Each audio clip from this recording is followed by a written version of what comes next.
Apa kabar? Jumpa lagi dengan BridgeYou Channel.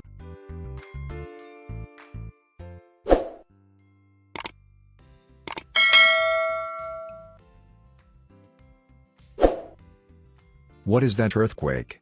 How did the earthquake happen? And why the location of the earthquake can be so different from one point to another? Here we will discuss these things that may still be a question mark for many people. What is an earthquake? Simply put, an earthquake occurs when there are two parts that cross each other and shift, causing a certain movement. The location below the Earth's surface where an earthquake begins is called the hypocenter, and the location directly above it on the Earth's surface is called the epicenter. Sometimes these earthquakes are related to one another.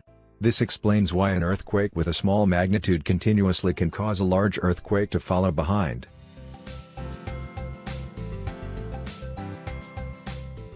Small earthquakes will usually continue to occur until the shock with a larger earthquake occurs. However, it does not stop there because there will be aftershocks that may occur after that. It could be within a week, a month, or even years after the main earthquake occurred. Of course, it's hard to predict, isn't it?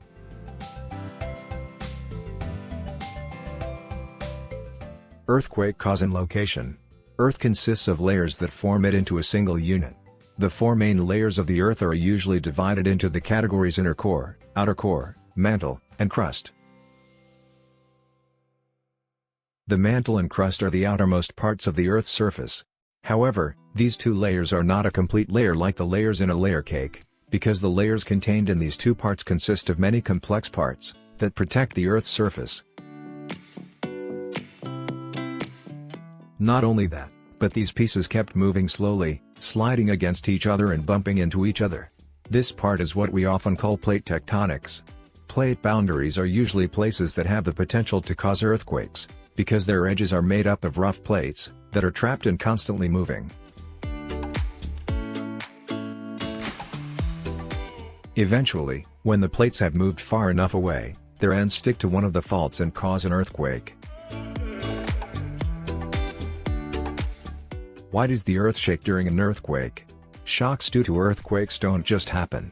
In simple terms, these events are caused by the movement of plates under the Earth's surface that move from time to time.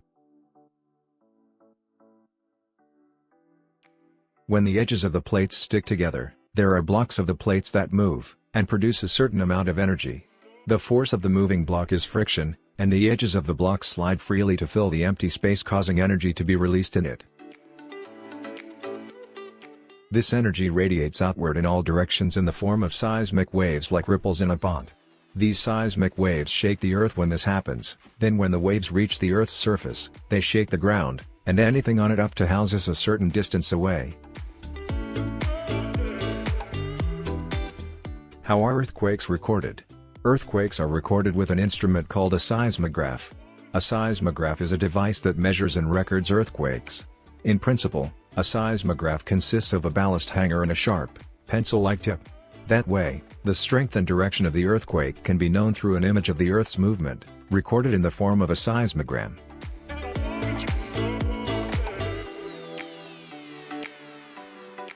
This tool is usually installed in the ground, so that when there is a vibration in the ground, it can be recorded from the movement of the pen on the tip of this tool.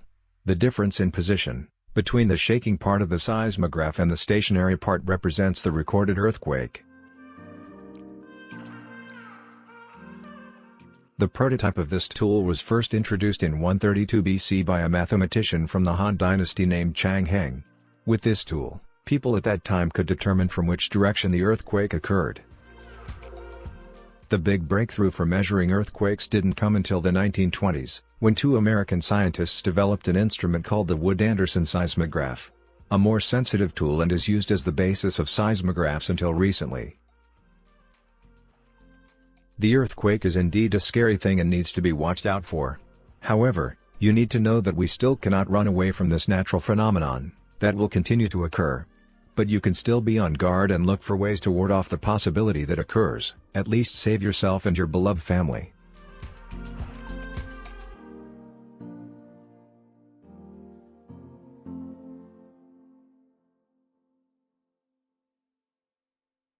Jangan lupa di-subscribe ya. Terima kasih.